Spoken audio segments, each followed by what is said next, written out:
Short headlines for today: supplier shutdowns and a fading stop-start trend. Rivian's R2 ramp plans for 2026. Toyota bringing bidirectional charging to the Highlander, and a high-profile Ford partnership in Kentucky on electric vehicle production. Welcome back to Autonews Daily. I'm Leah Morgan. Let's dive into today's headlines. First up, StopTech, a known parts supplier, has announced it is ceasing operations. This move underlines stress in portions of the supplier ecosystem as automakers and aftermarket participants navigate changing demand, technology shifts, and cost pressure. For customers who rely on StopTech components, the immediate concern will be parts availability and warranty support, while original equipment manufacturers and smaller suppliers will have to reassess sourcing plans to avoid gaps in production or service networks. In practical terms, when a component supplier stops operating suddenly, the ripple effects are felt in several ways. Repair shops and performance tuners may have to shift to alternative brands or redesign fitment solutions, and fleet operators could face longer repair cycles if substitute parts require different procedures. On the OEM side, engineering teams and procurement groups must accelerate qualification of replacement suppliers, a process that can be resource-intensive and could add short-term costs. Over the medium term, this kind of consolidation or exit from the market can also reshape where and how certain parts are manufactured, pushing OEMs to diversify suppliers or bring some capabilities in-house to mitigate future disruptions. Moving on to a broader technology trend, auto stop-start systems appear to be losing traction in newer models.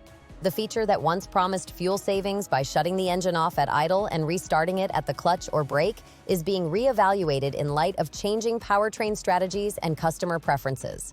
As electrification and hybrid systems become more capable and consumer expectations change, the marginal benefit of stop-start is less compelling for some manufacturers and buyers. There are several reasons this feature is on the retreat. First, as mild hybrid and full electrified architectures spread, those systems provide idle elimination benefits without some of the negative side effects historically associated with stop-start, such as perceived lag or wear concerns. Second, buyers and automakers are prioritizing smoother, more seamless driving experiences.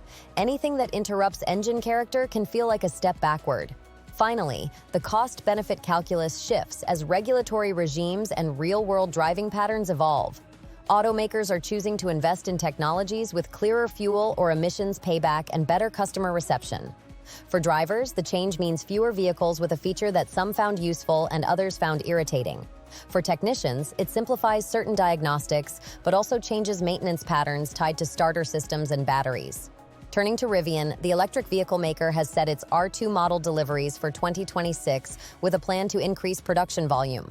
The R2, positioned as a smaller, more affordable model compared to Rivian's earlier launches, represents the company's bid to expand its addressable market and compete more directly in the mainstream EV segments. A planned volume ramp in 2026 signals confidence in production readiness, supplier alignment, and market demand, but it also puts pressure on Rivian's supply chain and dealer or service infrastructure to scale quickly. That pressure will be most visible in two areas: supplier coordination and after-sales support.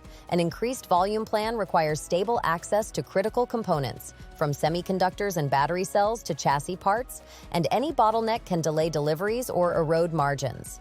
Rivian will also need to ensure service capacity grows alongside sales, so owners experience reliable maintenance and warranty service.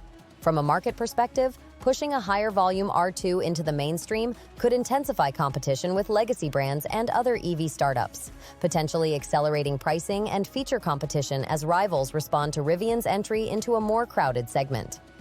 Next, Toyota is bringing bidirectional charging to the Highlander starting in 2026, marking another step in mainstreaming vehicle-to-home and vehicle-to-grid capabilities. Bidirectional charging allows an EV or plug-in hybrid to send power back to a home or the grid, enabling backup power during outages and new use cases for energy management. Including this capability in a high-volume mainstream model like the Highlander expands access to technologies that until recently were mostly available on premium or limited models. The implications are broad. For consumers, bidirectional capability turns a car into a mobile energy asset. During storms or blackouts, the vehicle can supply critical loads in a home, and with appropriate utility programs, owners could potentially participate in demand response or backup power markets. For utilities and grid operators, more vehicles with bidirectional capability represent both an opportunity and a challenge. Aggregated EV capacity can help balance demand but requires standards, control systems, and incentives to be effective. For automakers, integrating bidirectional systems means rethinking vehicle electrical architectures and collaborating more closely with energy providers and home electrification partners. Widespread adoption of such features in mainstream models will also influence expectations around charging hardware and software interoperability. Before our final story, a quick call to action. Please like and subscribe. It helps us keep bringing the news for you. Our most talked about item today: Ford's partnership announced with former President Trump on electric vehicle production in Kentucky. This development is notable not just for the size or location of the investment, but for how it blends industry strategy with political and regional economic considerations. Ford's move signals a major commitment to EV manufacturing in a key state, and the public partnership aspect underscores the continuing role that policy and politics play in automotive investment decisions. Strategically, locating EV production in Kentucky can be read as a bet on domestic manufacturing, workforce readiness, and supply chain localization. For Ford, placing assembly and potentially battery manufacturing nearer U.S. suppliers and markets reduces exposure to international logistics challenges and supports the company's electrification roadmap. The political visibility of the partnership amplifies the announcement, attracting attention from potential suppliers, local governments, and workforce development programs. For communities in Kentucky, the commitment could translate into jobs, infrastructure investment, and a renewed focus on training programs tailored to EV production and battery technologies.